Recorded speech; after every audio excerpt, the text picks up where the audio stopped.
जानना चाहेंगे कि कैंसर जैसी समस्या महिलाओं को किस तरह से प्रभावित कर रही है और इसमें बचाव से लेकर मेडिसिन का उपयोग किस तरह से आप लोग देख पा रहे हैं, कर पा रहे हैं।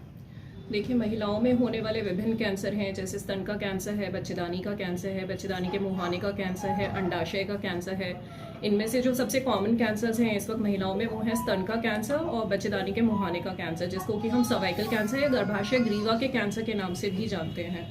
तो जो स्तन का कैंसर है, वो वाली महिलाएं जो हैं उनमें जो लक्षण आते हैं कि उनकी छाती से जो है पानी आ सकता है, जिसमें कि साथ में खून का मिलाव हो, या फिर कोई उनको गांठ फील हो सकती है बगल में या छाती में, ये सब लक्षण आ सकते हैं। और जो गर्भाशय ग्रीवा का कैंसर है, इसमें यूजुअली जो सिम्टम्स आते हैं, जो लक्षण आते हैं, स्टेज 2B या 3 में जब पहुंच जाता है, उसके बाद इसमें लक्षण आने शुरू होते हैं।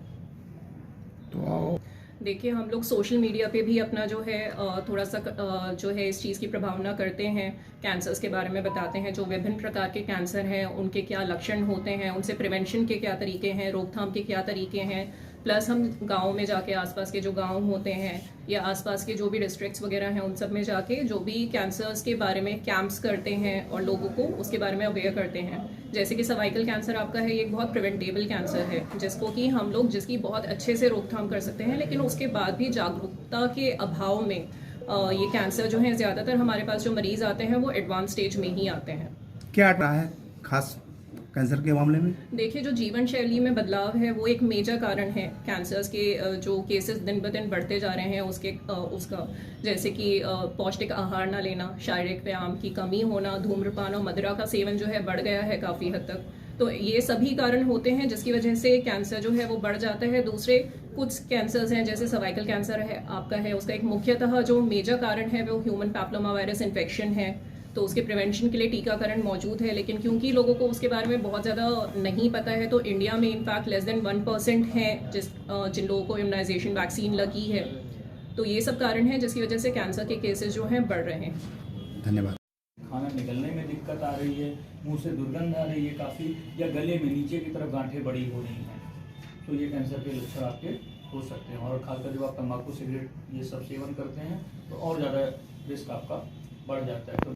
तो आप बताएं जी। देखिए, हमारे पूर्वांचल में अगर आप देखोगे तो जो सबसे कॉमन कैंसर हैं वो छाती के यानी ब्रेस्ट के कैंसर महिलाओं में, और बच्चेदानी के मुंह के कैंसर यानी सर्वाइकल कैंसर हैं। पुरुषों में ज़्यादातर हमें नाक कान गले के कैंसर यानी मुंह के कैंसर मिलते हैं, और लंग कैंसर और प्रोस्टेट कैंसर मिलते हैं, और बड़ी आंत के कैंसर यानी कोलोरेक्टल कैंसर्स मिलते हैं। और उसका एक कारण है कि यहाँ पर हमारे देश में और खासकर ज़्यादा होते हैं। और दूसरा क्या है, स्क्रीनिंग जिसको हम बोलते हैं कि यानी उसकी एक एज के बाद आपको कैंसर रिस्क के बारे में अपने डॉक्टर से मिलना चाहिए, और स्क्रीनिंग की सुविधाएं कम हैं और पेशेंट में जागरूकता की कमी है। तो ये सारे कैंसर एडवांस स्टेज में ज़्यादातर हम लोगों को यहाँ पर मिल रहे हैं। और उन कैंसर के रोगियों की संख्या जैसे दिन प्रतिदिन आप लोग सुन रहे हैं कि बढ़ती जा रही है। तो इसको देखते हुए हम लोगों ने यहाँ पे अपना एक synergy super speciality hospital cancer institute की शुरुआत की थी, इसी उद्देश्य से कि हम एक बेहतर चिकित्सा सुविधाएं कैंसर के रोगियों को अपने घर के पास दे सकें और वही इलाज दे पाएं जो दिल्ली या बम्बई में जाकर उनको मिलता है। मतलब लोगों जी, तो क्या कुछ उसके लिए देखिए, एक तो सबसे पहले है कि हम लोगों ने कैंसर का इलाज पूरी तरह से निःशुल्क आयुष्मान में शुरू किया यहाँ पर, कि जो एक बहुतायत संख्या है जो हमारी गरीब है या जहाँ पर उनके आयुष्मान कार्ड उपलब्ध हैं, उनकी स्क्रीनिंग और बाकी पूरा इलाज आयुष्मान योजना के अंतर्गत करना शुरू किया।